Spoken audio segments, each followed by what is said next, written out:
Hello. In September 2020, I chaired a roundtable on congestion control, sponsored by the International Transport Forum, and I'm going to report on it to you today. It took place virtually using Zoom as a platform. I think this might have been the first time that was tried, and I want to thank our 30 plus participants for a wonderful, patient, well-behaved meeting in which everyone got to say what they wanted to, I think, despite the fact that some of them had to start at 6 o'clock in the morning and from the west coast of North America, and some of them had to finish after midnight in Australia. So you can see this is a different kind of jet lag than from what our meetings usually are. There were 5 resource papers. You can see the website for them. They covered the countries of the United States, Israel, Colombia, and Singapore. And we had discussion about other countries as well. The purpose of the roundtable was to explore practical issues in designing and implementing measures to control congestion, with an emphasis on pricing measures and with an emphasis on measures that offer travelers a choice. And I'll be saying more about the rationale for that. So in this summary, I'm going to outline 4 things. First of all, the policy and technical issues, public acceptability, broader political issues, and finally a look toward the future. So first, policy and technical issues. Much of the meeting was focused on what I would call partial pricing. That is to say, pricing parts of a roadway in which users have an option to take a free route, either on the same roadway or right nearby, which is usually congested. So there are several types of this. One is the so-called hot lanes, that is to say high occupancy toll lanes. Sometimes that's called value pricing. These are priced lanes with preferential access to high occupancy vehicles, defined in various ways in various places. Another, you might say, more stringent example is express lanes, which are priced lanes, but without the preferential access, except usually to buses. Third one would be two-tier pricing. That is to say, it's like express lanes, but even the general purpose lanes have some price. It's just a lower one so that people would have the choice of a low price, but some congestion, and a higher price without congestion. All 3 of these we could contrast with what I would call full congestion pricing, which the main example would be cordon prices, which apply to all or almost all of the traffic entering a defined region. And also with more comprehensive link-based pricing, as in Singapore. I'll say a little more about that later. But let me first deal with partial pricing. Some design issues. Virtually all of them have a time-varying price, and the price varies in a more fine-tuned manner than in the case of, say, current cordon schemes. So one issue, of course, would be how should this time variation be undertaken? Should it be predetermined, that is to say, announced in advance, changing every few months? Or should it be dynamic, as it is in some cases where it changes every few minutes? Sometimes that's called real-time pricing. There are advantages and disadvantages of each. Predetermined prices are transparent. People know what they are ahead of time. The agency can announce them and justify them in advance and explain them. The dynamic pricing is actually more effective at controlling throughput to target it just at what you'd like, which is often the best way to handle to keep congestion minimal and yet still make full use of the lanes. It really only works if there's some place mid-trip when the traveler can make a choice. That is to say, they can observe what the price is and decide whether they want to pay it or not. So an example is Interstate 10 in Los Angeles, which was discussed in this and which is a fairly recent application. I would say the consensus of the conference was that the question of which is better, dynamic or predetermined, really depends on conditions. And things like the familiarity of the population with time-varying prices whether they've seen it in other applications or not. A second issue, what is the appropriate target for the policy? I just mentioned throughput a moment ago. Usually the ultimate goal is speed and reliability, so should you target that directly? Or, as is often done, should you target throughput, that is to say, the number of vehicles passing through in a given amount of time? This often seems to be a good proxy, and examples of using this mechanism are various U.S. hot lanes. Sometimes it's baked into the legislation that permits the lanes or the regulations that sets them up. The two objectives really differ mainly in the mechanics of how the operators set prices, not necessarily in the actual conditions achieved. Now, throughput has a little different meaning for city streets, where, of course, you have networks of streets and the speed-flow relationships are more complex, for example, because of intersection blockage, than they are in a single, well-defined expressway. So throughput may still be useful, but one has to be careful in defining it. Iterative, that is to say, experimental approaches may be easier to use in those circumstances. And again, I'll say a bit more about that later. Another issue, what about networks of hot lanes? So you can have a hot lane on a single corridor, or you could have an urban area in which you have many such lanes and they're connected together. Robert Poole has been a proponent of setting up systems like this in U.S. cities, particularly arguing for the importance of connecting them with something besides having to get off, suffer through a terrible congestion bottleneck, and then get on another one. So he has argued for ways to make that happen. In this conference, he argued that the value of a single hot lane is enhanced if it can easily connect to others, and also that having a whole network helps acceptance on the part of the public because travelers get used to the concept. You can introduce it little by little, and they see how it works, and if it's acceptable, then you can add more. It does complicate the choosing of prices to achieve either a speed goal or a throughput goal. And once again, that leads us to the question of, can you calculate these in advance, or do we need some kind of experimental technique? And I will return to that. A fourth issue. Hot lanes sometimes offer the opportunity to improve public transport. What can we conclude from this, or how can we take advantage of this? So an example that was discussed at some length is the Israeli hot lane connecting Jerusalem to Tel Aviv on interurban freeway number 1. It works in one direction from Jerusalem to Tel Aviv. In that case, it's combined with a parking lot ride that not only facilitates transfers between people in private cars that maybe want to form a carpool in order to reduce their rate on the hot lane, but it also enables people to transfer to a public bus that was instituted specifically for this project that circulates in downtown Tel Aviv. So there's a new public bus line leaving from that park and ride lot into Tel Aviv. So naturally, that one goal of that, and in fact it has been accomplished, was to increase the number of people taking public transport. That line doesn't really compete with any other public transport lines, so it would appear to be new transit traffic. The conference did not really identify whether there are other applications besides this one in Israel that lend themselves to the same type of operation. And another example of the relationship between hot lanes and public transport, as Poole pointed out, is that public buses can often use these hot lanes, and so you may be able to construct express bus routes that would be difficult or unattractive otherwise. A fifth issue, and the last one that I'll take up on this in this part, a question: why are the USA and Israel the only nations that seem to have adopted hot lanes? That statement is true as far as I know. Someone maybe will come up with a counterexample.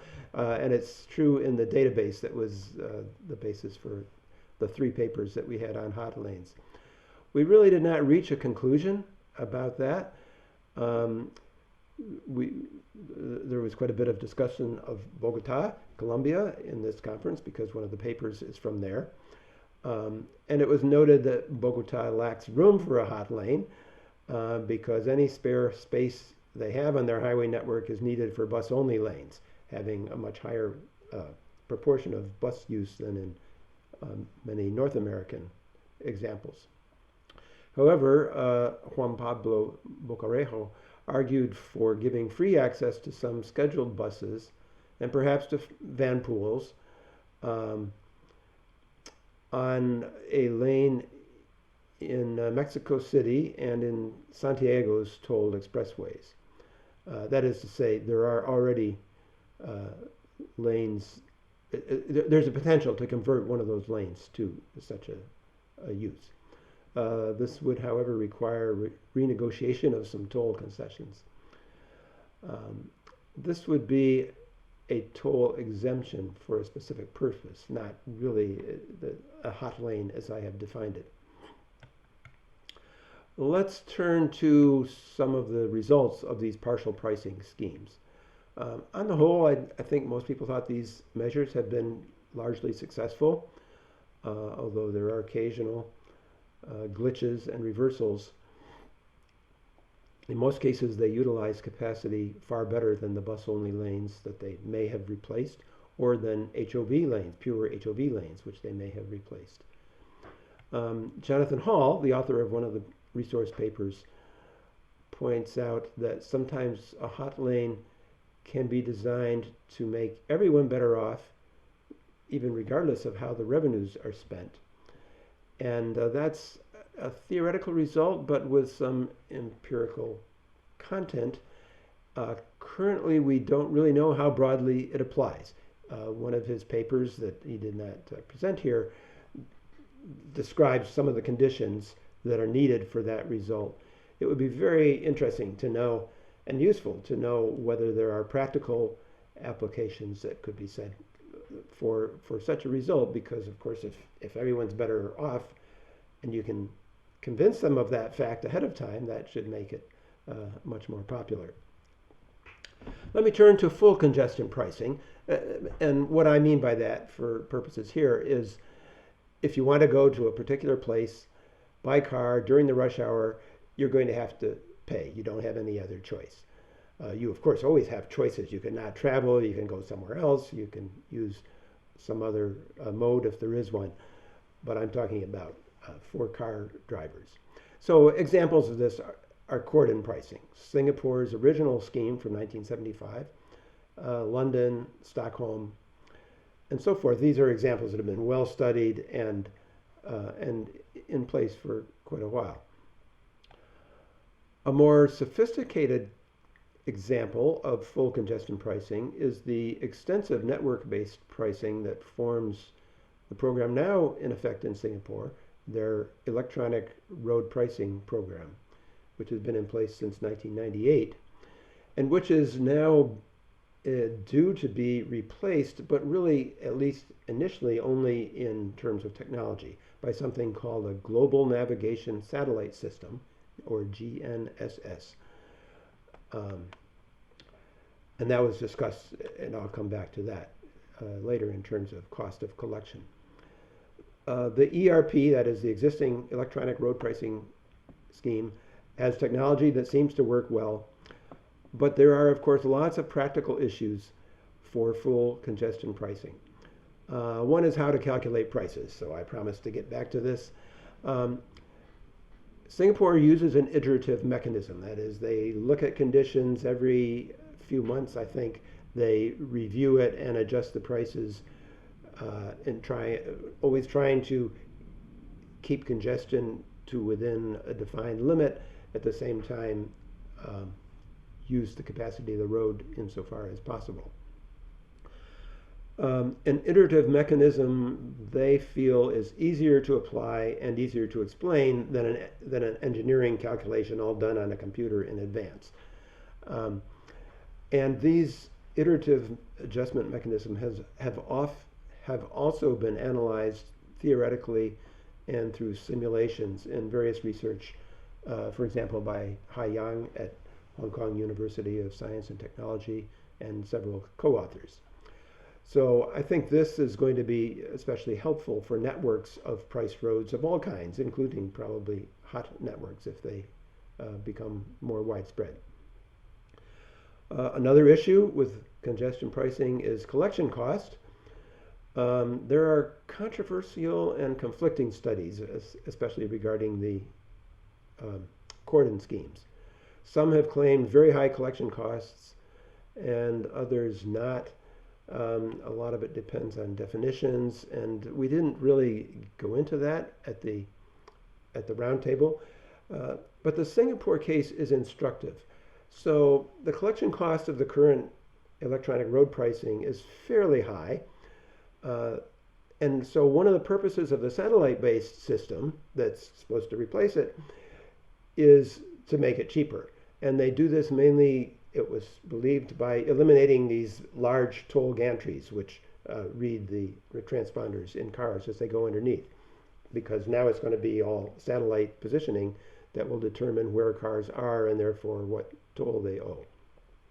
The trouble is that field testing showed that the current global positioning satellites, the GPS systems, are not really accurate enough at pinpointing locations for the pricing, because you have to be sure that the person is on this road and not on another road that's maybe just tens of meters away.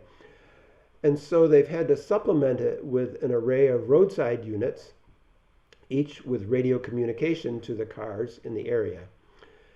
And furthermore, each of these cars has to carry an onboard unit, which is considerably more sophisticated than what is now required for ERP. So this adds to the costs, and it's concerned that it might create rapid obsolescence because, of course, these technologies are changing constantly, and yet it takes months or years to get a system up and running and in place. So that's an unresolved cost issue at this point. Another issue, again, public transit, just like with hot lanes, what does congestion pricing and public transit, how are they interconnected? The participants did not really reach a conclusion about this. It was discussed. It's clear that congestion pricing provides some incentive for car users to change modes, and again that a bus or a tram service that's sharing streets is of course going to benefit from those streets being less congested. There is some systematic research work on the relationship between prices for roads and prices for public transit. I would refer you to a paper for a previous ITF roundtable in 2017 on the social impacts of road pricing, and there's a paper by Steph Prost about this topic specifically. I should mention Tel Aviv did see a marked increase in the share of public transit when it implemented its combined hot lane and the new park and ride lot with its own transit line. Finally, there are some alternatives to pricing that were discussed to some extent, although that was not the main topic of the conference. Restrictions in car use in city centers is kind of popular in many places. Sometimes it's based on license plates, so you have even odd systems, or as in China, systems in which plates with certain numbers cannot go on certain days. Most observers, and I would say most researchers, have regarded this as inferior at best. Some people have said that it's actually counterproductive. It's inferior because it encourages multi-car ownership, and especially by more affluent households. And to make it worse, many of those extra cars that they buy just for the purposes of having another license plate to help them through this are high polluting. And so that countervails some of the rationale for these systems. Bogota has such a program, and recently has added an option to purchase an exemption for the license plate-based restrictions. So instead of having to purchase another car to get around it, you can buy an exemption. So that's a sort of a pricing mechanism, and it hasn't really been studied yet to know how much that changes the incentives and how much it may or may not reduce the effectiveness of the restrictions. Santiago, Chile, applies a time-varying toll to an expressway through the city. This might also be regarded as an alternative to, or even an approximation to, some kind of partial congestion pricing. And finally, there are proposals for charges per kilometer within city centers. So there's one currently proposed for Bogota, in which it would be combined with a single, rather low cordon fee, but then you also pay per kilometer within the city. We have little or no experience with such charges presently. So let me turn to public acceptability, and the rest of the topics that I'm going to go through are going to be quicker. So the consensus is, guess what? Generally, people don't like paying prices. Surprise. Although in some cases, once they see it, they get to like it quite a lot more. Stockholm and London being examples where public attitudes have been traced over time, and they saw surges in favorable public opinion after implementation once some of the negative beliefs that people had about the system turned out not to be the case. There was a strong consensus that offering choice is helpful, hence the key topic of this particular roundtable. And especially if that choice can be presented in a positive way rather than a negative. So a key advantage of hot lanes is that by their nature, they offer a choice. The same would be true of two-tier pricing. And often with hot lanes, it can be presented in positive terms because it often offers a new option that wasn't there before for people who've had to suffer through congestion. Choice is also central to the new public transit option that is offered to people going to Tel Aviv that I've mentioned. They have both the choice of the public transit, and now they have a choice of either paying or deciding not to pay to go on the express lane. Another topic in public acceptability is equity. Robert Poole's paper notes that priced express lanes are often used by people from a wide variety of incomes. So it's not so cut and dried as sometimes portrayed, that they only benefit people of high incomes. And in fact, interviews and detailed studies have showed that speed and reliability are indeed greatly valued by many low-income people as well as high-income people, often depending on selected circumstances, and therefore it's quite advantageous to them to offer them the opportunity to use this when they need it, but not necessarily have to commit all the time. Another issue about acceptability is how to use the revenues. Virtually everyone studying this regards use of revenues as key to acceptability. But there is not such agreement on exactly which of the possible uses is the one that will work the best. Examples of possibilities are reducing other taxation, improving public transport, or offering cash rebates to citizens. And the fact that there's no wide acceptance that one of these or maybe some other is the best is that they're probably very specific to a nation and location. Remember that we're talking about acceptability, so this has a lot to do with citizen attitudes and politics. So I think one cannot make a really general statement about it. A related question in a more technical public finance economics kind of way is hypothecation. That is to say, a formal commitment embodied in rules that cannot easily be changed to use the revenues in a particular way. This is often done as part of the package in getting a scheme through either legislation or public approval. And and the reason for this is that it's thought to instill confidence that the revenues will in fact be used for the agreed purpose. But the concern is that it also may overly constrain the government's ability to adapt to conditions. And also, in the sort of political bargaining that leads to a package that gets put up, there may be some very inefficient uses of revenue that get built into it that are difficult to change later because of that. The Roundtable really did not discuss that issue in any depth. Sometimes, though, regarding revenues, sometimes the public perceives that a project has become a cash cow for the government. This was not exactly defined, but I think it just means the government needs money, and here's a source that people can't really avoid. And this is thought to diminish acceptability, and it can even occur after a project has been in place. So it was suggested this might be a danger in Stockholm, where the program's been in place for some years and moderately popular, but recently has become less popular.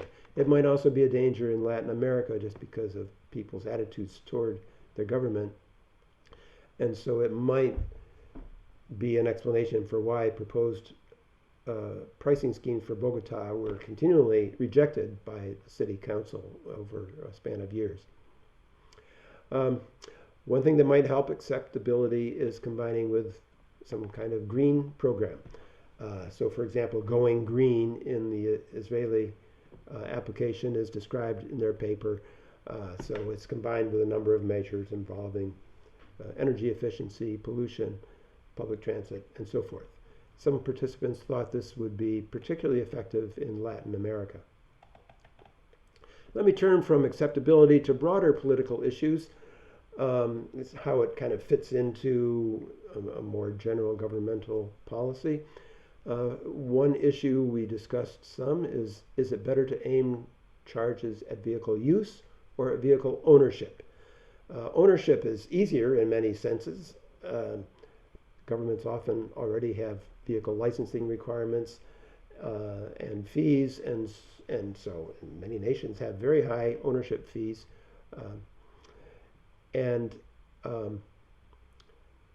This is often explicitly to try to reduce the number of cars or other passenger vehicles that are in the country. But often it's the use of these vehicles rather than the ownership that is the problem. And so in Singapore, there's been a balance between fees aimed at ownership and fees aimed at use. And that balance has really been at the centerpiece of a political strategy. Ownership policies were already very restrictive, that is to say, very high fees on ownership. So usage charges were presented as a necessary means of permitting the government to loosen up on its ownership policies, because they said, if we loosen up on ownership, we get too many cars. Singapore is a very small, confined space. They'll overwhelm the streets. But we can do that. We can let people own more cars if we can control the use of the streets, because those cars can be used off-peak and outside of the central areas without damage. And so the usage charges are the keys to that. And this has been used for many years in Singapore, and it seems to have worked pretty well, but the current paper suggested that it may have reached its limits at this point. A question about the Singapore strategy is, would it transfer to any other nations? And I had hoped that we would get to talk about that, but time didn't permit, so we don't really have an answer to that. I might mention that in Chile, it's quite a contrasting policy. Citizens are very anxious to increase car ownership, so the government did not want to be restricting that, and is using charges aimed at use instead. So a question that was discussed, a political question, is could hot lanes be part of an evolutionary strategy toward full congestion pricing? That is, if you think that full congestion pricing would really be the best policy, if only we could get people to agree to it. Here's an evolutionary strategy that Robert Poole suggested, starting with hot lanes and then perhaps progressing to two-tiered pricing as an intermediate step and extending the network. There was a bit of support for this, at least within the United States, but it really was not discussed for the world as a whole, so I can't give you a clear consensus. Another issue of the politics was what about the legislative basis for charging? It was pointed out that from an administrator's point of view, it's very helpful to have some flexibility to make changes in order to meet the specified goals of the program. Otherwise, every time conditions change a bit and you need to fiddle with the prices, you have a battle over legislative changes, and it leads to publicity and just sort of a general mess. So this has been an issue in both Singapore and Bogota, not necessarily a serious issue, but in both cases, the governments have moved to add some flexibility to the legislation to give their administrators more opportunity. Finally, just let me say briefly, looking toward the future. And I'm going to say something about one research topic and two technological issues. So the research topic is the value of urgency. This is a concept that's been very recently introduced by Antonio Bento and colleagues, mainly with respect to the Interstate 10 hot lanes that I mentioned in Los Angeles. And basically, it distinguishes the value of time savings in immediate or urgent circumstances, such as running late for an appointment, from the value of time savings in general or in other circumstances.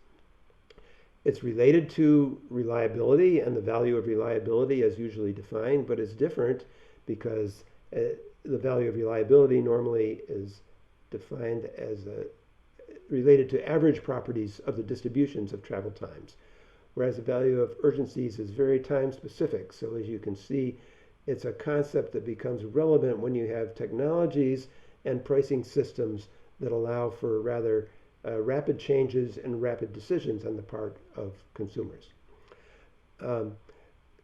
And of course, it's especially relevant to routing decisions that are taken mid-trip. And I would add that it also provides additional value to options for making such decisions. And this was described very briefly in the conference. Okay, now let me turn to some perhaps more speculative questions about the effects of changing technologies. And I'll just deal with two. One is digital technologies, such as real-time information and mobile phone apps.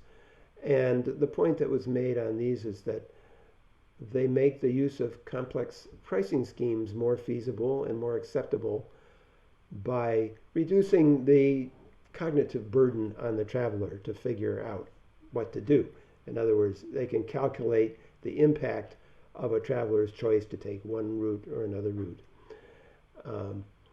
And indeed, smartphone apps for this have been developed. And so I think we'll have lots of opportunities to study them.